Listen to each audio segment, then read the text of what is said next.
I was shooting a LowKick MMA manager, Josiah Harrell, who makes his UFC debut this weekend at UFC 290. Josiah, how are you? Good, hectic. Everything's been hectic, but I'm good. How are you doing? I'm good, man. I'm good. I'm very happy to be talking with you. Dude, you are 5 days out. How are you feeling? Uh, just if I'm ready, I'm ready. If I'm not, we're gonna learn something special tomorrow. I guess it's Saturday. So I'm excited. Like all the fight stuff comes in and the stuff we got to deal with. Nothing we can really do now. Just put on a show and do what we need to do. Thank you again for taking the time during fight week and during this fucking hectic schedule you're trying to do right now. But dude, it's been quite the month for you. First of all, you go viral with that LFA door opening. Now you're fighting one of the biggest prospects inside of the UFC with Della Maddalena. Kind of talk to me about what's going on. Just UFC knows we're down, and we've never really.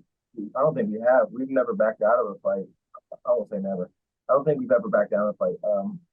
But we're here to push ourselves. We're here to get better. We're here to fight the best, and if we think we're ready, then we're ready. So it's not much of a wow. It's a big jump. It's we got to be tested at some point. Might as well be now while I'm still young.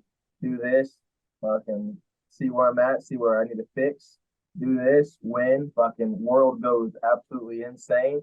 So it's a win-win situation for me. It's like I still got time to grow, still got time to see, but this allows me to see how far I need to go, or if I'm closer than I think I am. Gotcha. Dude, take me back to LFA 160. We all have seen it. The world's seen it. You to get this takedown, you fly through the LFA door. Um, what was going on through your mind? I was there the whole time. It was real weird. So I set up, point, talk to the coaches talking to me, and I angle off and I do the same thing, one, two, and I want him to think I was going for that head kick, and I level change and I take the shot, and I actually remember in my head I'm gonna hit the cage, I'm gonna lift, and then I'm gonna bring him on his butt, and then as soon as I hit the cage and lift, we just kept going. And in my head, still hasn't registered yet. It didn't register to me that we went through the cage or we broke the cage until the ref goes, "You all right?" But yeah, he goes, "We're going viral," and I'm like, I'm like, yeah, we'll see. But no, he was one of my favorite refs ever. He's such a cool guy. But yeah, everything didn't hit me until after like I went to the cage and the ref came up to me and pretty much was like, "Hey, this is what happened." And I'm like, "Oh shit!" And I was like, I told my opponent to make sure he was all right, and he was. So then we're like, "Cool, let's continue." Yeah, I mean, did you think the fight was going to be over? And like, did you, like, or were you kind of, I mean, or did you think the fight was going to continue? No, I was worried about the fight being over. I was worried about the fight being a no contest. Um, but nope, my opponent was down. I was down, and nobody got hurt, thankfully, and we were able to continue, thankfully. Yeah, and then just I guess just the final thing about that moment is just like it was everywhere, dude. It was a Sports Center. It was TikTok. It was everywhere. Can you just like, I mean, was it annoying seeing it everywhere? Like, like what? Or like, was it annoying? I guess the other thing was like a lot of people posted it, but no one really tagged you in it. So like, so is that annoying? Um, my family and friends were more annoyed than I was. I like to believe if it's supposed to happen, it's going to happen. But I guess a part of me was a little bit annoyed, like give credit where credit's due type of thing. But no, I didn't let it bother me too much. Just enough to be like just enough to be irritating, but not enough to be like and say anything about it. Gotcha, gotcha. And then I just wanted to touch on the fight itself, man. You beat Mike Roberts via TKO. How did you feel about your performance? Stuff we need to work on. Obviously, there's footwork mistakes, more combos we could do, more wrestling we could do, push a better pace. It's me and my coach watched film on it Sunday when we actually no, it was Sunday or Saturday. I want to say Saturday. We watched film on it, and we just picked it apart. So we need to grow, made a list, and there's things you can do. If I had to rank it, I would say probably like a B that night. And then in a couple of years now, if I would have to rank it, I'm sure I'll give it a lower grade. Did you at all think that maybe after that win you would go to the UFC? Like were you expecting to get a call? Were you expecting to go to the contender series, or or were you just kind of thinking like I have to get one more and then go to the UFC? I'm pretty sure. So how we were talking is we had enough at 6-0, six finishes. We had enough to wait it out until contender series, and that just wasn't something I wanted to do. I was like, if we can find a fight, let's get a fight. Um, so it was that, and we've been talking back and forth since the for a minute now.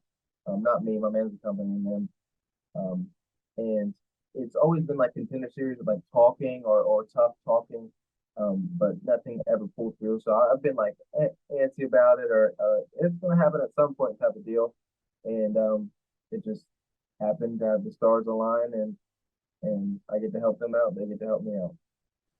So last Thursday, Sean Brady pulls out of the Jack Della Maddalena fight. Bunch of fighters kind of jump at the opportunity. Did you or your management like hit the UFC up and say, we're ready to go, or did the UFC reach out to you? I'm not sure how that went. I kind of woke up like real early, and they were just like, "Hey, would you be down to do this?" And I was like, "Yeah." Like whatever. It's like I'm here to push myself. I'm here to get better. So that's kind of how it went in my mind. Um, I did see a whole bunch of stuff on Twitter with it being like people calling them out. So I really didn't think that like I would get the fight. Like I'm a nobody technically. So it's like you're willing to put everything you got on the line for nobody. It's like if you make it a tough fight, that's a loss for you. You make it a post fight loss for you. You got to knock me out and like make it look easy pretty much. Otherwise, it doesn't look good on your side.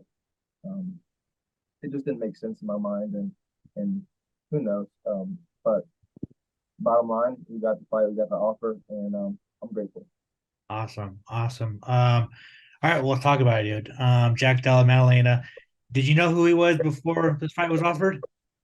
Not really. I think I got to watch some of his stuff, and I fucking good ass boxing, good defense, good counters. It's like I was like, well, we're in for it, so it's going to be fun. We're going to do what we have. We haven't showed everything we have, so now is the time to do it.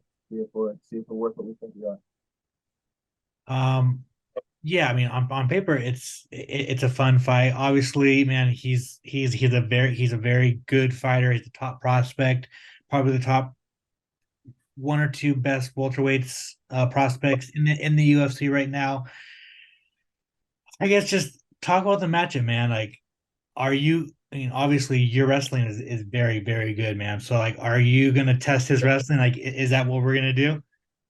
We got to. It's I'd be an idiot to try to trade with him the whole time. It's not something that I want to bet my chin on. So it's gonna be yeah, it's gonna be a lot of footwork, a lot of spacing, getting our shots off where we can, and a lot of grappling.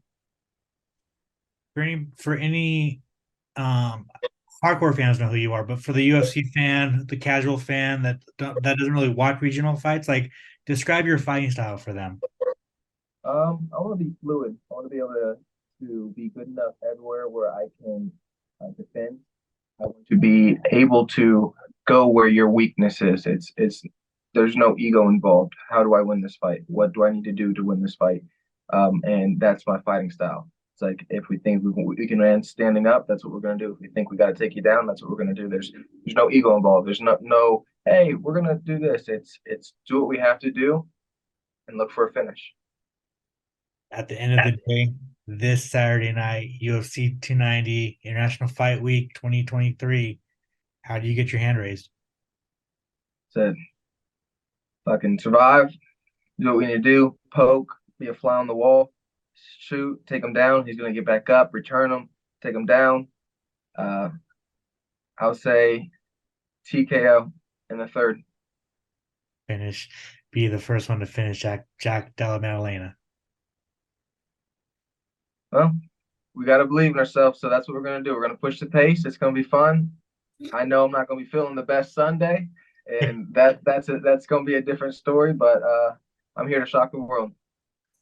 Matt Brown has been talking you up for many years now, man. So how good does it feel to, have him as a friend and have him behind you? He, closer than most of my family members, me and Matt are, and that's not saying much because I don't get to chat with my family as much as I would like to, or have gotten to. But no, Matt's a good person, good soul, great fighter, great dad. It's nice to have someone like that to look up to when it comes to just in general UFC legend, great guy, and it allows you to see and you get to hear from him and you start to believe, and he's one of the reasons why I do believe in myself as much as I do. It's it's nice to be able to push yourself and against somebody who's that good and with that much experience and be able to hear what he has to say. Hey, do this. Hey, he's no slouch here. Hey, you got to be careful with this. Hey, and he's telling me the truth. He's not bullshitting me. So it's it's nice. It's I won't say comforting, but I would rather get a hard truth than someone lying to me and tell me what I want to hear. Like like that's how I feel and that's how Matt is. So it's been a beautiful relationship and I'm blessed to have him in my life. Awesome, man. Couple last things for you. Who's gonna be in your corner? Dave Freetag, Tim Davis, and Jaden Maddox. That's a squad right there. And finally, man, obviously making it to the UFC is a humongous deal, but you were fighting at UFC 290 on International Fight Week, the biggest fight card of the year. So many people, so many eyeballs on you, fighting Jack Della Maddalena, who has a lot of eyeballs on him, man. Just like, how are you feeling? I feel as good as possible. I was like, I'm more about staying calm and doing what I need to do. It's pushing myself. We've been busy today. We're gonna be busy tomorrow. We're gonna be busy throughout fight week. So it's more about just staying in the right headspace. It's like you got people saying me tell me it's impossible, and then my kind of head mindset with that is like, isn't that kind of what you want? Is to push yourself to a place where people didn't think you can go. It's like without that type of trial, it's like is your life really worth living? It's like you got to push yourself. Be with the people that love you, and let's see what we're capable of. Let's be the best versions of ourselves, and you're not going to be able to do that not putting it on the line. Awesome. Love it, man. I love your mindset and good luck this weekend. Thank you so much for your time today. I really appreciate it, man. If you want to plug your social media, any sponsors you might have, and if you want to thank anybody, the floor is yours. Yep. Follow me on Josiah Harrell at Josiah Harrell MMA, and you'll see all my sponsors there. I appreciate some of the people. Cisco as well. His Dope Souls Tattoos. Uh, we're here to we're here to change the story. It's gonna be fun.